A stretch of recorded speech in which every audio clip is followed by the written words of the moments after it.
I'm Rob from Barefoot Gaming, and this is our Freediver Triton Down virtual reality review.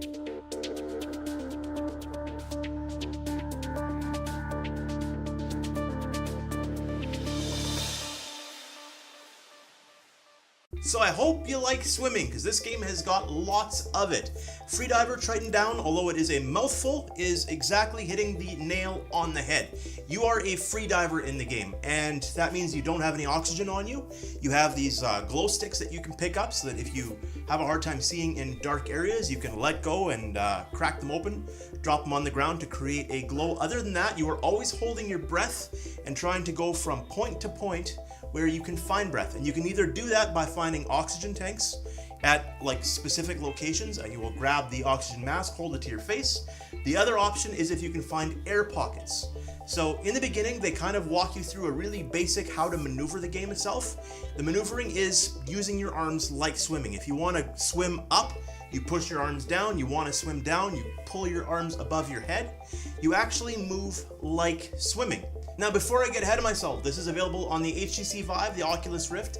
It doesn't list Windows Mixed Reality. I don't have one anymore, so I can't do a double check. I apologize. The nice thing is almost all Windows Mixed Reality works on Steam-based games, so you should be okay, but I can't say for sure. This game utilizes motion controllers. You will be standing.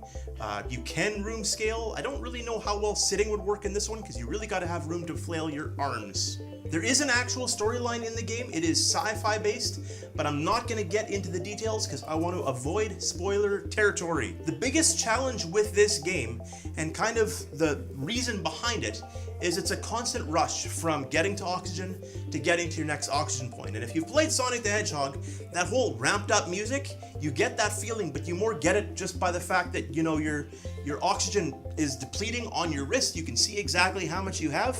And it's just, it's a rush, and it's a concern, and it's not only stressful because you're going through small spots to try to, you know, maneuver, but you've also got the fear of running out of oxygen and dying where you're at. And today I've got a special meteorologist in the field. Dr. S, give me some impressions. Go. Thanks, Rob. I'm Dr. Saka, and here are the pros. First of all, I just want to say the game looks incredible. It's got the most realistic water I think I've ever seen in a VR game. Guys, is it safe to film here? This is really bad. You're fine. Don't be a baby. Okay. The story is compelling, and the voice acting is believable. It's really well done. It's the game. Can I hold on to this? The game is kind of like a mixture of Subnautica with like a survival horror almost, and the horror part kind of comes from your fear of drowning. You have to watch your oxygen, which is located on this wrist here. There's another form of movement when you're up against currents, kind of like the wind pushing me back. If I was in the game, I'd be able to grab onto something, a wall or a rock, pull myself forward. I'm feeling thirsty. Can somebody get me some water? I didn't find a lot wrong with the game. I had some issues with geological boundaries. Don't let go. Where you find your character moving through some of the seabeds and some of the coral reefs and whatnot. Yeah. Overall, I give this game a solid 4 out of 5. It's not perfect, but it's pretty good, so check it out. I'm Dr. Saka, saying goodbye! Seriously, it smells like wet dogs in here. Can we cut off the feed?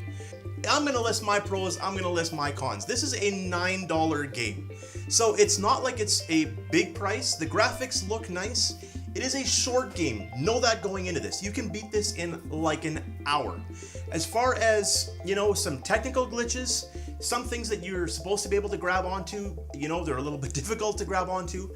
One of my complaints is the fact that anything you can touch kind of lights up when you look at it. And to me, that feels a little bit like I'm being, you know, spoon-fed the game. So it's a minor, but it is what it is. The graphics, again, like I said, when you see waves crashing at your face, super cool. I had a couple different people try this out.